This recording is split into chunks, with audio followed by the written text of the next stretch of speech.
Hi, my name's Scott Murray and I'm the president of a company called Data Angel Policy Research.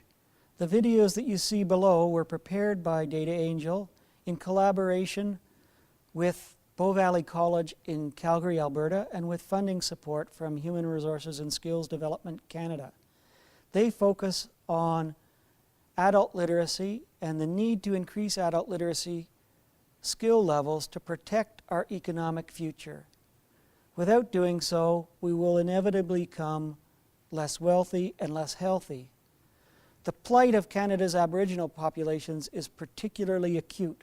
They tend to have lower skill levels and to work in lower skilled jobs, yet they'll form an increasingly important share of net labor force growth in the future. So our economic future depends very much on the economic future of our Aboriginal populations. And I encourage anyone watching these videos to help us deal with the problem of Aboriginal literacy in Canada. And hopefully by doing so, we'll become more competitive collectively and eminently fair as a society. We're going to start with providing you with an overview of why we care about literacy. The place I start is insight realized by John Kenneth Galbraith, a famous Canadian economist, who in 1958, in a seminal book, identified the fact that literacy was the single most important determinant of economic progress and social development. And I've spent most of my adult life trying to prove that Galbraith was right. From a public policy point of view, we care about literacy for several reasons. They're linked, but each one is a distinct set of concerns. The first one is simply greed. Skill is an important determinant of economic growth, and if you have weak skills, collectively or individually, there are then concerns about skill barriers to achieving high rates of economic growth, productivity growth, and rates of technological innovation, the things that make us wealthier over time. In Canada, most of the policy debate and rhetoric has been focused on the high end of the skill distribution, on getting more kids through post-secondary education, on doing more research and innovation, and generally being more skill and knowledge intense.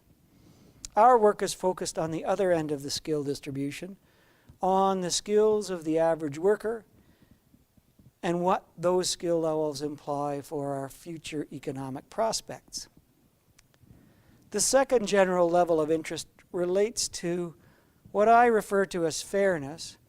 Skill differences are responsible for most of the social inequality in all of the things that Canadians value most. In employment and income and the ability to earn those things. In people's health, in their levels of engagement in the general society and democracy. And so if we want to reduce those inequalities that are skill-based, investment strategies in skill, increasing the supply of skill, will have positive benefits and make the society more fair. Our third level of interest has to do with parsimony. It's getting the most out of our tax investments. Canadians still invest an enormous amount of money to fund our healthcare system, our education system, our social welfare system, our justice system. And what we get out of those investments depends very much on the skill levels of the individuals who are being served. Again, investments in raising literacy levels could yield impressive economic returns. And finally, a special concern to minority populations, particularly Aboriginal populations in Canada, that literacy is a tool that enables full and equal participation. It's also a tool that supports linguistic and cultural preservation. It gives you something to manage and self-determine your own future. We summarize this general policy interest in literacy as something that we should care about. I'm now going to turn to perhaps the most troubling part of the presentation, in that literacy is important. We've just talked about why. Now we're going to talk about why it's going to become so much more important in the future. And ignoring literacy will bring along very grievous economic consequences.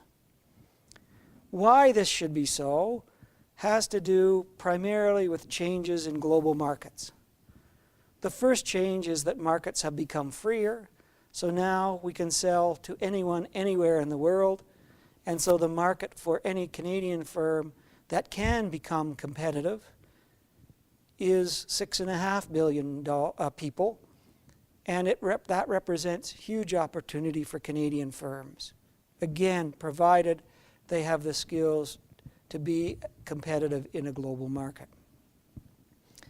The reverse side of this coin is a little more problematic. So on one hand, opportunity. On the other hand, all of our competitors, whether they're in China, India, Bangladesh, Vietnam, or Mexico, can now access almost all of the key inputs to production, capital, high advanced production technology, research and innovation. They can buy those things on global markets. They can get capital as cheaply as us in London or New York. They can buy the same German or Japanese robotic production technology.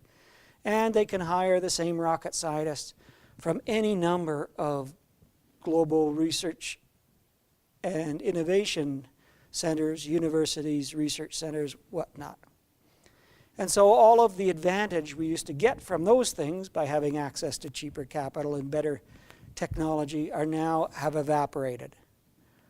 Multinationals are part of this problem. They, as institutions, have a great interest in moving production to the lowest cost location. And so the movement to outsourcing that we've seen, where Canada has lost jobs first to Mexico and then to the Far East, is going to continue as multinationals move production and improve their bottom lines. Communication technologies, transportation networks, computing, the internet have all amplified the rate at which these changes take place. So what used to take a company years to move a plant, they can now do it in a matter of a few weeks.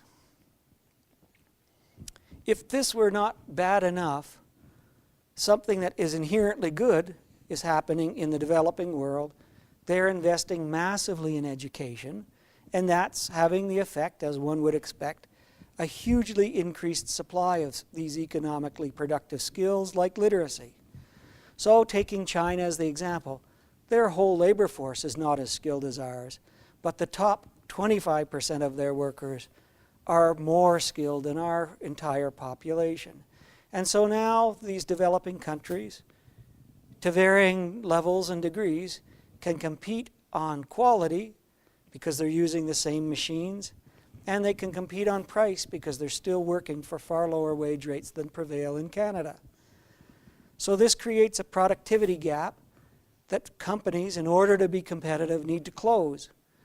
That productivity gap is upwards of 40% with looking at a country like Mexico. And so our workers have to be 40% more productive than Mexican workers if we're to sell the same things into the same markets and match their price.